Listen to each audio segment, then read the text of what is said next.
Hello everyone, let's continue with the Hindu vocab. आज का the Hindu vocab हम करेंगे सिनोनिम और एंटोनिम के साथ। तो चलिए शुरू करते हैं। सबसे पहला वर्ड है अनसेवरी। देखिए, अनसेवरी का मतलब होता है जब कोई चीज अनप्लेजेंट हो या अच्छी ना लगे, अप्रिय हो, उसे हम कहते हैं अनसेवरी। जिसका सिनोनिम यानी कि समानार्थी होगा अनप्लेजेंट या ऑफेंसिव, और इसका एंटोनिम यानी कि विलोम शब्द होगा टेस्टी या appetising. The next one is indiscreet. अगर कोई अपने बोलने में या अपने बिहेवियर में अगर वो पोलाइट नहीं है, केयरफुल नहीं है, तो उसे इंडिस्क्रीट कहा जाता है। तो इसका सिनोनिम होगा केयरलेस या तो हेस्टी।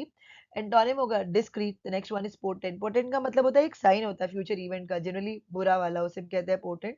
तो इसका सिनोनिम होगा फोरटेल या augur. The next one is bait. Bait का मतलब देखिए, मछलियों को पकड़ने के लिए हम जो दाना लगाते हैं ना, उनको फंसाने के लिए उसे बेट कहा जाता है। जनरली किसी को फंसाना, यहाँ पर भी हम लोग वर्ड बेट यूज कर सकते हैं।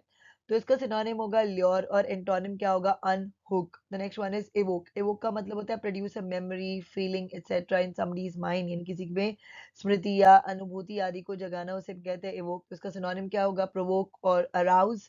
एंटोनिम क्या होगा? स्टॉप और रिप्रेस, यानी कि रोक देना। The next one is backlash. Backlash का मतलब होता है strong reaction against a political और सोशल इवेंट और डेवलपमेंट, यानी किसी सामाजिक या राजनीतिक घटना की तीव्र प्रतिक्रिया करना, उसे हम कहते हैं backlash.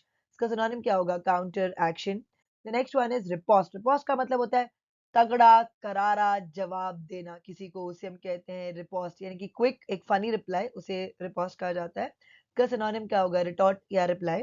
Next one is impromptu. देखिए, कोई चीज अगर आपको ना इमीडिएटली बोली जाए ना करने के लिए, जहां पर आप प्रिपेयर्ड नहीं है या ऑर्गेनाइज नहीं है, उसे हम कहते हैं इम्प्रॉम्प्टू।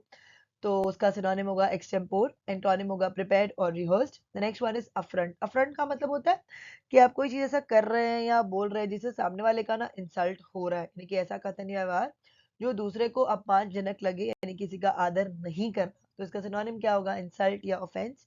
एंटोनिम क्या होगा? किसी को प्रेज करना, मतलब किसी की तारीफ करना, इंसल्ट नहीं करना। डिविएशन। डिविएशन का मतलब होता है कि जो नॉर्मल है उससे हम थोड़ा कुछ अलग कर रहे हैं, उसे हम कहते हैं डिविएशन। ये समाज में स्वीकृत व्यवहार से भिन्नता या परिवर्तन, मर्यादा भंग। इसका सिनोनिम क्या होगा? डाइवर्जन। एंटोनिम क्या होगा? अडहरेंस, यानी कि फॉलो करना, जो सब लोग कर रहे हैं आप भी वही फॉलो कर रहे हो, उसे हम कहते हैं अडहरेंस।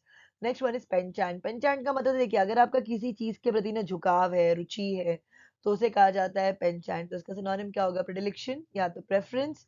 और इसका एंटोनिम यानी कि विलोम शब्द क्या होगा? डिसलाइक, ना पसंद करना। The next one is heedful. Heedful का मतलब होता है ध्यान देना, सावधान रहना, उसे हम कहते हैं हीटफुल। तो इसका सिनोनिम क्या होगा? अटेंटिव।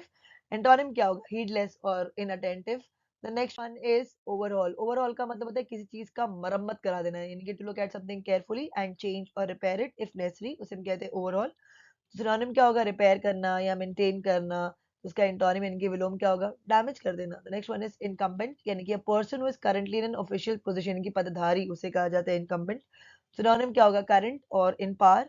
एंड इसका एंटोनिम क्या होगा? कैंडिडेट और competitor. The next one is core. Core का मतलब होता है सेंट्रल और most important part of something, यानी किसी का केंद्रीय या सबसे महत्वपूर्ण अंश, उसे कहा जाता है कोर। तो इसका सिनोनिम क्या होगा? की और सेंट्रल। और एंटोनिम क्या होगा? माइनर, यानी कि नॉट इंपॉर्टेंट और पेरिफेरल।